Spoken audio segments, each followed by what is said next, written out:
श्रीलिङ्गमहापुराणे उत्तरभागे अथ नवमोऽध्यायः। ऋष्योचुः देवः पुरा कृतं दिव्यं व्रतं पाशुपतं शुभं ब्राह्मणा च स्वयं सूत कृष्णेनाक्लिष्टकर्मणा पतितेन च विप्रेण दुन्दुमुखेन वै तथा कृत्वा जप्त्वा गतिः प्राप्ता। कथं पाशुपतं व्रतं कथं पाशुपतिदेवा शङ्करः परमेश्वरः वक्तुमर्हसि चास्माकं परं कौतूहलं विनः। सुतुवाच पुरा शापाद्विनिर्मुक्तो ब्रह्मपुत्रो महायशः रुद्रस्य देवदेवस्य मरुदेशादिहागतः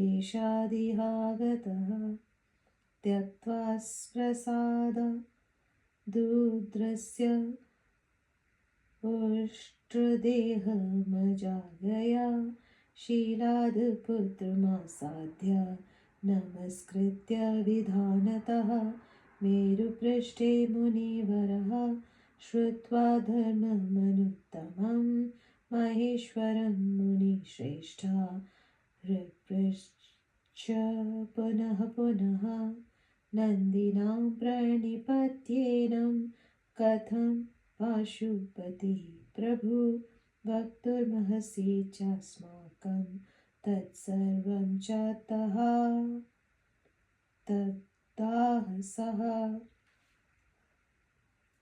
तत्सर्वं श्रुतवान् व्यासः कृष्णद्वैपायनः प्रभुः तस्मादहमनुश्रुत्य युष्माकं प्रवदामि वै सर्वे शृण्वन्तु वचनं नमस्कृत्वा महेश्वरम्। सनत्कुमार उवाच कथं पशुपतिर्देवः पश्वः के प्रकीर्तितः केः पाशैस्तनिबध्यन्ते विमुच्यन्ते च ते कथं। शैलादिरुवाच सनत्कुमार वक्ष्यामि सर्वमेतद्यथा तथं रुद्रभक्तस्य शान्तस्य तव कल्याणचेतसः ब्रह्माद्यः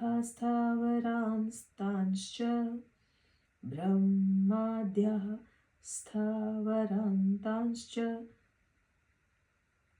रुद्रभक्तस्य शान्तस्य तव कल्याणचेतसः ब्रह्माद्यः स्थावरान्ताश्च देवदेवस्य धीमतः पश्वः परिकीर्तयन्ते संसारवशवर्तिनः तेषां पतित्वा भगवान् रुद्रः पशुपतिः स्मृतः अनादिनिधनो दाता भगवान् विष्णुरव्ययः मायापाशेन बध्नाति पशुवत् परमेश्वरः स एव मोचकस्तेषां ज्ञानयोगेन सेवितः अविद्यापाशबद्धानां नान्यो मोचयिष्यते तमृते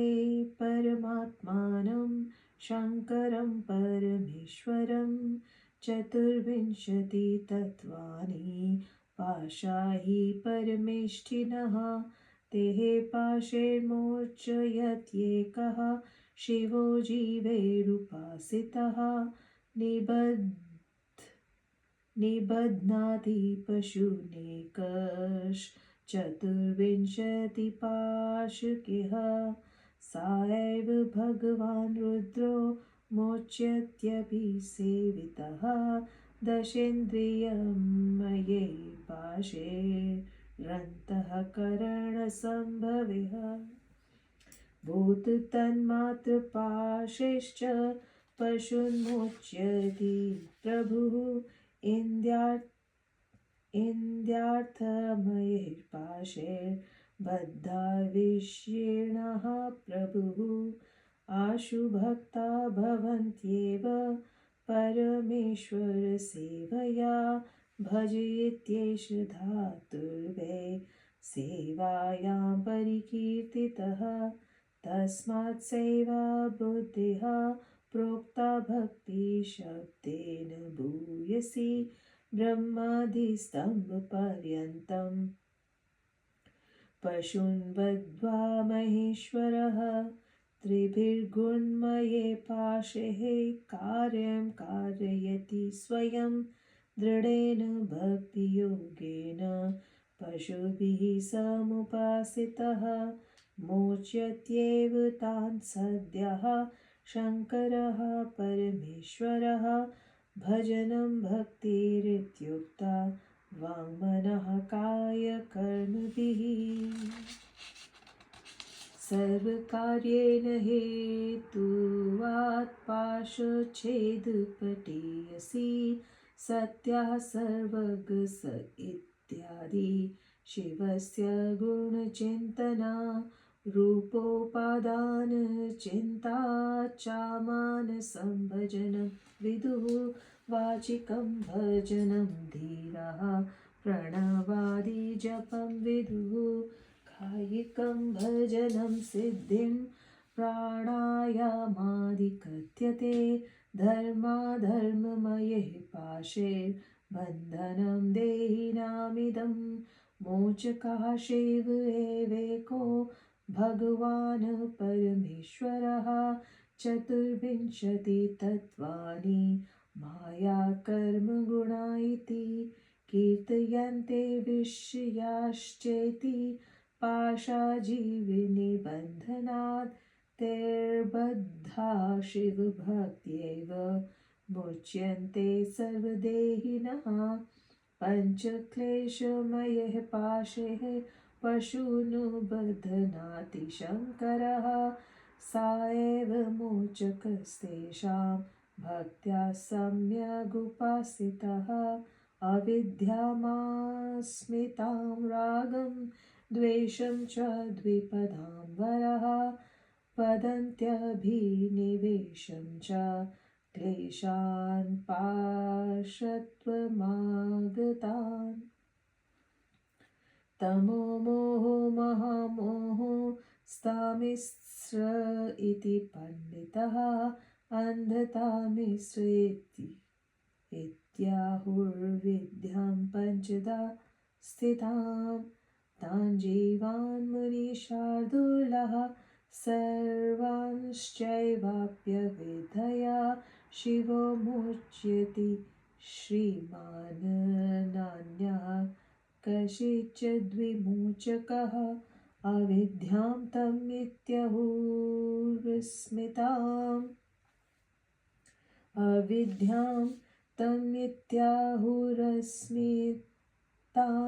मोह इत्यपि महामोह इति प्राज्ञा रागं योगपरायणः द्वेषं तामिस्र इत्याहुरन्धतामिस्र इत्यपि तथैवाभिनिवेशं च मिथ्याज्ञानं विवेकिनः तमसो अष्टविधाद् भेदा तस्मोऽष्टविधाद् भेदा मोहश्चाष्टविधः स्मृतः महामोहप्रभेदाश्च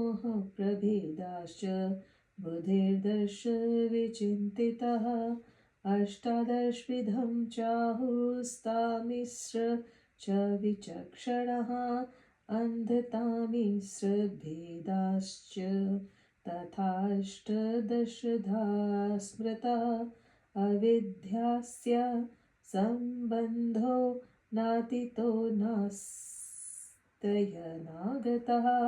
भवेद्राग्रेण देवस्य शम्भोरङ्गनिवासिनः कालेषु त्रिषु सम्बन्धस्तस्य द्वेषेण नो भवेत् कालेषु त्रिषु सम्बन्ध स्तस्य द्वेषेण नो भवेद् मायातीतस्य देवस्य स्थाणो पशुपतेर्विभो तथैवाभिनिवेशेन सम्बन्धो न कदाचन शङ्करस्य शरणस्य शिवस्य परमात्मनः कुशलाकुशलेस्तस्य सम्बन्धो नैव कर्मभिः भवेत् कालत्रयशम्भोर्विद्यामतिवर्तिनः विपाकिह कर्मणां वापि न भवेदेव सङ्गमः कालेषु त्रिषु सर्वस्य शिवस्य शिवदायिनः सुखदुःखैर्संस्पृश्यः कालत्रितयवर्तिभिः सातैर्विनश्वरः शम्भुर्बोधानन्दात्मकः परः आशयैर्परामृष्टः कालत्रितयगोचरः धियां पतिः स्वभूरेश महादेवो महेश्वरः अस्पृश्यः कर्मसंस्कारः कालत्रितयवर्तिभिः तथैव भोगसंस्कारे भगवानन्तकान्तकः पुंविशेषपरो देवो भगवान् परमेश्वरः चेतनायुक्त प्रपञ्चादखिलात् परः लोके सातिशयत्वेन ज्ञानैश्वर्यं विलोक्यते शिवेनातिशयत्वेन शिवं प्राहुर्मनीषिणः प्रतिसर्गं प्रसूतानां ब्राह्मणां शास्त्रविस्तरम् उपदेष्टा सा एवाद्वौ कालावच्छेदवर्तिनां कालावच्छेदयुक्तानां गुरूणामप्यसौ गुरुः सर्वेषामेव सर्वेषां कालावच्छेदवर्जितः अनादिरेष सम्बन्धो विज्ञानोत्कर्षयोः परः स्थितयोरीदृशः सर्वः परिशुद्धः स्वभावतः आत्मप्रयोजननाभावे परानुग्रह एव हि प्रयोजनं समस्तानां कार्याणां परमेश्वरः प्रणवो वाचकस्तस्य शिवस्य परमात्मनः शिवरुद्रादिशब्दानां प्रणवोऽपि परः स्मृतः शम्भो प्रणववाचस्य भावना तज्जपादपि या सिद्धिः स्वपरा प्राप्या भवत्येव न संशयः ज्ञानतत्त्वं प्रयत्नेन योगः पाशुपतः परः उक्तस्तु देवदेवेन सर्वेषामनुकम्पया सहोवाचैव याज्ञवल्क्यो यदक्षरं गार्गय योगिनः अभिवदन्ति स्थूलमनन्तं माहाश्चर्यमधीरमलोहित ममस्तकमासायमत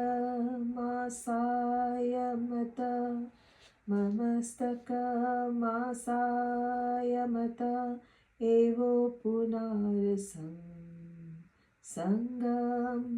गन्धं रसमचक्षुष्कं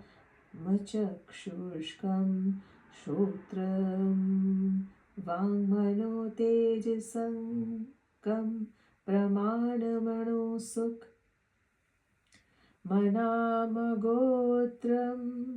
मरमजरमनामयेयं मृतोम शब्दं मसंवृतं पूर्वमन् परमनन्तं बाह्यं तच्छन्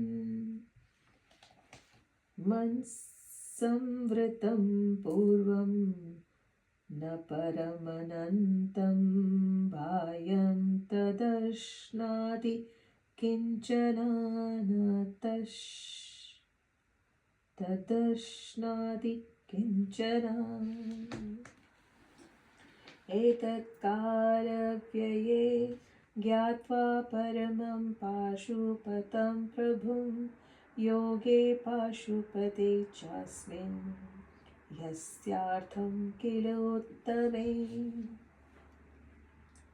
साहोवाचैव याज्ञवल्क्यो यदक्षरं गार्गय योगिनः अभिवदन्ति स्थूलमनन्तं महाश्चर्यं दीर्घं लोहितमस्तकमासायमत् एव पुनारसं सङ्गं गन्धरस मचक्षुष्कं श्रोत्रमाङ्गं मनोतेजस्कं प्रमाणमनुसुखमनामगोत्रं मर्मजर्मनामयं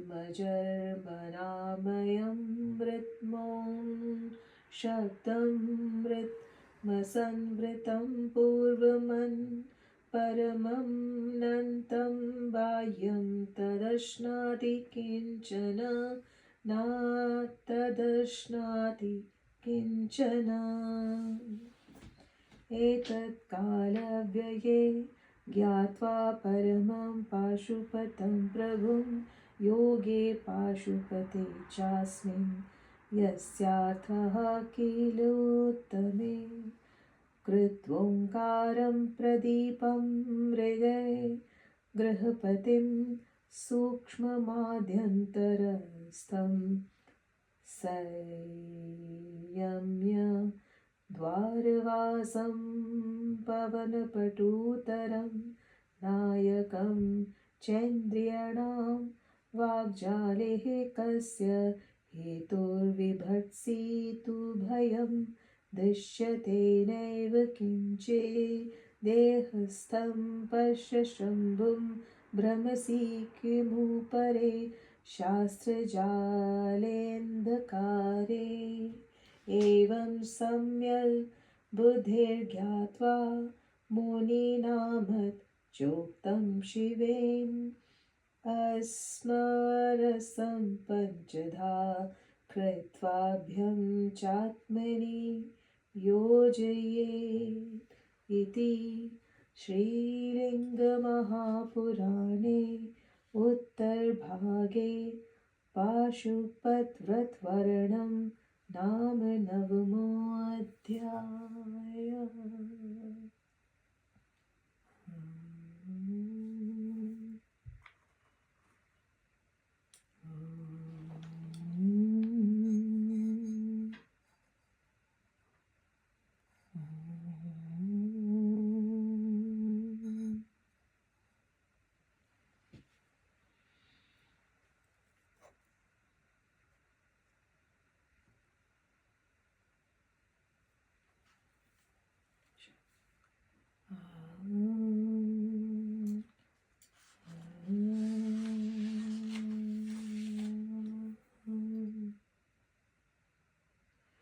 श्रीलिंग महापुराण के उत्तर भाग के 9वें अध्याय में पशुपाश एवं पशुपति की व्याख्या, पाशुपत योग का महात्म्य तथा पशुपाश मोक्ष विवरण।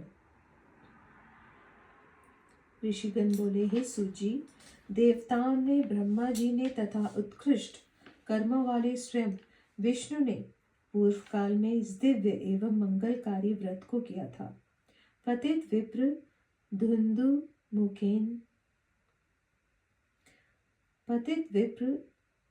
धुंधुमुख ने भी इसे करके तथा मंत्र का जप करके सद्गति प्राप्त की। यह पाशुपत व्रत कैसा है और वे परमेश्वर भगवान शंकर पशुपति क्यों कहे जाते हैं? हम लोगों को इस विषय में और इस विषय के प्रति बड़ी जिज्ञासा है, आप हमें बताएं। सूची बोले, पूर्व काल में ब्रह्मा जी के पुत्र महायशस्वी सनत कुमार देव रुद्र के शाप से मुक्त हुए थे। उन भगवान रुद्र के ही अनुग्रह से उष्ट देह का त्याग करके वे मरुदेश में यहाँ भारतवर्ष आ गए। पुनः ब्रह्मा जी की आज्ञा से शिलाद पुत्र नंदी के पास मेरु के शिखर पर पहुंचकर उन्हें विधान पूर्वक नमस्कार करके मुनिवर ने उनसे सर्वश्रेष्ठ मोक्ष धर्म का श्रवण कर पाशुपत व्रत के विषय में पूछा। हे मुनि श्रेष्ठों, इन नंदी को बार बार प्रणाम करके सनत कुमार ने पूछा, प्रभु शिव पशुपति कैसे हुए? यह आप हमसे बताएं। तब उन नंदी ने उन्हें सब कुछ बता दिया। कृष्ण द्वैपायन प्रभु व्यास ने सनत कुमार जी से यह सब सुना और उन व्यास जी से सुन करके अब मैं आप लोगों से वही प्रसंग कह रहा हूँ। महेश्वर को नमस्कार करके सभी लोग उस वचन को सुने। सनत कुमार जी बोले, भगवान शिव पशुपति कैसे हुए? कौन लोग पशु कहे गए हैं? वे किन पाशों से बांधे जाते हैं और पुनः वे कैसे मुक्त होते हैं? शलादी बोले, हे सनत कुमार, मैं रुद्र भक्त, शांत स्वभाव तथा कल्याण भावना से युक्त चित्त वाले आपको यह सब यथार्थ रूप से बताऊंगा। ब्रह्मा से लेकर स्थावर जंगम पर्यंत सभी माया वशवर्ती हैं और धीमान देव शिव के पशु कहे जाते हैं। उनका स्वामी होने के कारण भगवान रुद्र पशुपति कहे गए हैं। आदि तथा अंत से रहित, धारण करने वाले, अव्यय षड़ैश्वर्य संपन्न, सर्वव्यापक परमेश्वर महेश्वर ही इन जीवों को मोहाभिभूत पशु के समान माया पाश में बांधते हैं तथा वे ही ज्ञान योग से आराधित होने पर उन्हें मुक्ति देने वाले भी हैं, क्योंकि अविद्या पाश में बंधे जीवों को मुक्ति देने वाला परमात्मा परमेश्वर शंकर के अतिरिक्त कोई अन्य है ही नहीं। 24 तत्व ही भगवान परमेष्ठी के पास है। वह एकमात्र शिव ही जीवों के द्वारा आराधित होने पर उन पाशों से मुक्त करते हैं। वह भगवान रुद्र 24 पाशों से पशुओं अर्थात जीवों को बांधते हैं। वे ही सेवित होने पर बंधन मुक्त भी करते हैं। 10 इंद्रियों, 5 ज्ञानेन्द्रियां, 5 कर्मेंद्रियां, अतः करण जन्य भावों मन, बुद्धि, अहंकार, चित्त, शब्द आदि 5 तन मात्राओं तथा पृथ्वी आदि 5 महाभूतों, इन समस्त विषय रूप पाशों से भगवान शिव पशुओं को छुड़ाते हैं। इन इंद्रियों के विषय रूप पाशों से बंधे हुए विषयग्रस्त लोग परमेश्वर शिव की सेवा से शीघ्र ही उनके भक्त हो जाते हैं। भज ये धातु सेवा अर्थ में कही गई है, अतः विद्वज्जनों ने सेवा को भक्ति शब्द से संबंधित बताया है।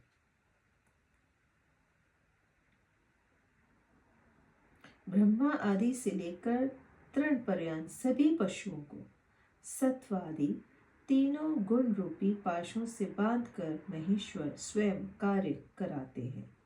पशुओं के द्वारा दृढ़ भक्ति योग से सम्यक आराधित होने पर वे परमेश्वर शंकर उन्हें शीघ्र ही बंधन से छुड़ा देते हैं। मन, वचन तथा कर्म से प्रभु का भजन ही भक्ति कही गई है। समस्त प्रपंचों के पति विष्णु का भी हेतु होने के कारण वह भक्ति बंधन को काटने में समर्थ है। वह सत्य है तथा सर्वव्यापी है। शिव के इन गुणों को जानने तथा उनके रूप और उपादानों के चिंतन को विद्वान ने मानस भजन कहा है और प्रणव ओंकार के जप आदि को उन्होंने वाचिक भजन कहा है। इस प्रकार सत्पुरुषों के द्वारा प्राणायाम आदि को कायिक भजन कहा जाता है। धर्ममय पाशों से जीवों का ये बंधन होता है और एकमात्र वे भगवान परमेश्वर शिव ही उन पाशों से जीवों को मुक्त करने वाले हैं।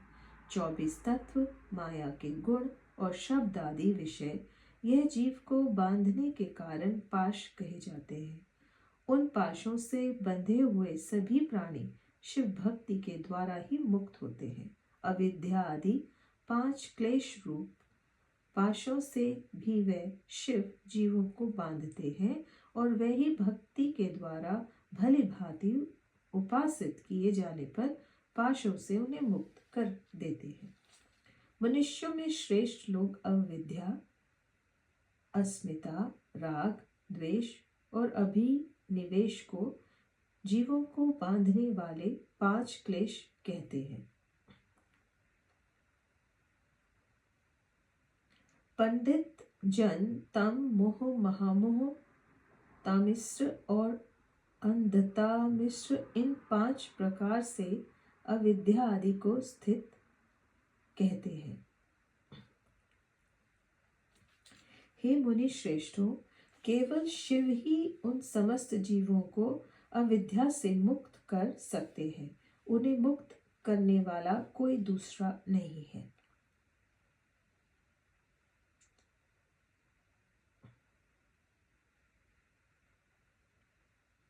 योग परायण महाज्ञानियों ने अविद्या को तम, अस्मिता को मोह और राग को महामोह कहा है। इसी प्रकार विवेक युक्त जनों ने द्वेष को तामिश्र और मिथ्या ज्ञान रूपी अभिनिवेश को अंधामिश्र बताया है। तम के 8 भेद हैं। मोह 8 प्रकार का कहा गया है। विद्वानों ने महामोह के 10 भेद बताए हैं। बुद्धिमान लोगों ने तामिश्र को 18 भेदों वाला कहा है। अंधता मिश्र के 18 प्रकार के भेद बताए गए हैं। सर्वांतर्यामी देव शिव का संबंध अविद्या तथा राग से ना तो वर्तमान में है, ना पूर्व काल में रहा है और ना तो भविष्य में होगा। माया से परे, देवताओं के भी देव, स्थाणु पाशुपति तथा सर्वैश्वर्य संपन्न उन शिव का संबंध द्वेष से तीनों कालों में नहीं हो सकता। उसी प्रकार शरण दाता तथा कल्याण कारक परमात्मा शिव का संबंध अभिनिवेश से भी कभी नहीं संभव है।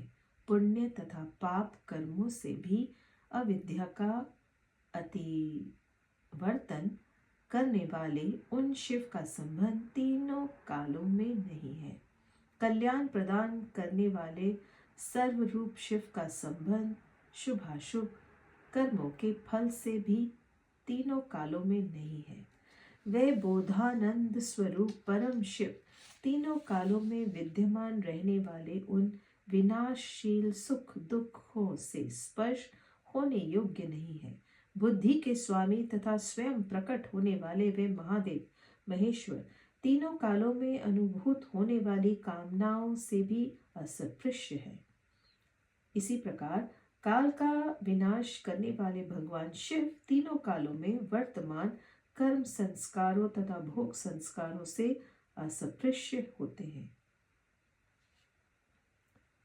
इसी प्रकार काल का विनाश करने वाले भगवान शिव तीनों कालों में वर्तमान कर्म संस्कारों तथा भोग संस्कारों से अस्पृश्य है। वह परमेश्वर भगवान महादेव संपूर्ण जीवों से श्रेष्ठ है और जड़ चेतन रूप संपूर्ण सृष्टि प्रपंच से परे है। जैसे संसार में ज्ञान और ऐश्वर्य को अत्यंत श्रेष्ठ रूप में देखा जाता है, वैसे ही अतिशय कल्याण रूप होने से ही मनीषियों ने महादेव को शिव कहा है। प्रत्येक सर्ग में संपन्न होने वाले तथा काल सीमा में बंधे सभी ब्रह्माओं को संपूर्ण शास्त्रों का आरंभ में उपदेश करने वाले वे शिव ही हैं। काल सीमा से रहित वे सर्वेश्वर शिव कालावच्छेद से युक्त सभी गुरुओं के भी गुरु हैं। देह में विद्यमान जीव तथा ईश्वर का यह सेवक तथा सेव्य का संबंध अनादि है। स्वभाव से अत्यंत निर्मल तथा विश्व रूप वे शिव माया संबंध से रहित है। नित्यानंद स्वरूप होने के कारण अपने प्रयोजन के अभाव में भी वे नित्यानंद स्वरूप होने के कारण अपने प्रयोजन के अभाव में भी वे परमेश्वर शिव जीव के प्रति समस्त कार्यों का प्रयोजन रूप अनुग्रह है। प्रणव उन परमात्मा शिव का वाचक है। यह प्रणव शिव रुद्र आदि शब्दों में श्रेष्ठ कहा जा गया है।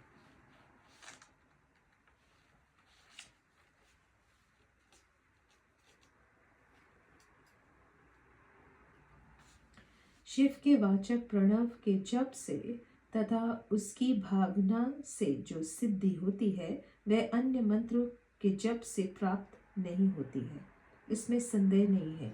देव देव आदित्य रूपी शिव ने याज्ञवल्क्य की तपस्या से प्रसन्न होकर सभी की अनुकंपा से ज्ञान तत्व रूप श्रेष्ठ पाशुपत योग का उपदेश उन्हें दिया था।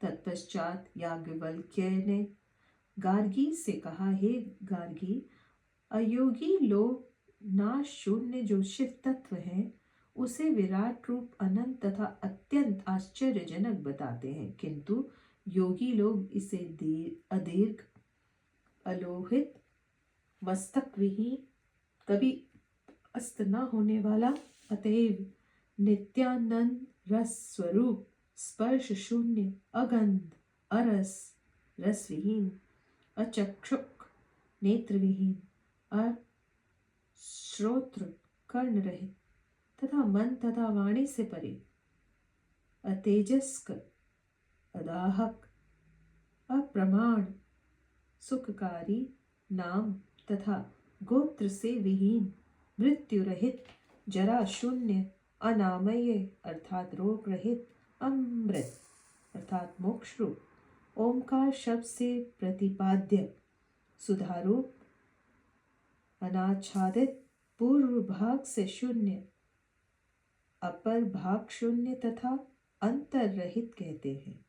वह ब्रह्म सब कुछ खाता है और वह ब्रह्म सब कुछ भी नहीं खाता है। उस उत्तम पाशुपत योग में जिस मनुष्य की अभिरुचि होती है वह इस श्रेष्ठ पाशुपत योग को जानकर अनंत काल में परमेश्वर में विलीन हो जाता है। ओमकार रूप दीपक को प्रज्वलित करके वायु से भी अधिक वेग से गति करने वाले तथा इंद्रियों के स्वामी मन को भली भांति नियंत्रित करके अंतर्यामी सूक्ष्म तथा सबके आदि स्वरूप उस परमात्मा का अन्वेषण करो। तुम वाग्जालों में पड़कर किस लिए वृथा विवाद कर रहे हो? भय तो कुछ भी नहीं दिखाई दे रहा है, अतः तुम अपनी ही देह में विद्यमान शंभु को देखो। अंधकार में शास्त्र जाल में क्यों भटक रहे हो? इस प्रकार मुमुक्षु को चाहिए कि वह शिव के द्वारा मुनियों के प्रति कहे गए उपदेश पर विद्वानों के साथ भली भांति विचार करके आनंद रूप आत्मस्वरूप को पंचकोश से परे करके अभय रूपी मोक्ष प्राप्त करे। इस प्रकार श्रीलिंग महापुराण के अंतर्गत उत्तर भाग में पाशुपत व्रत वर्णन नामक 9वां अध्याय पूर्ण हुआ।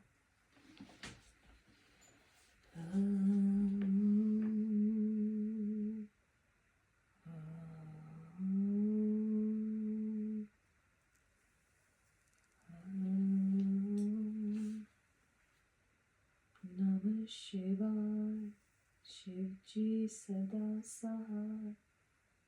ओम नमो भगवत वासुदेवाय, शिव जी सदा सहाय।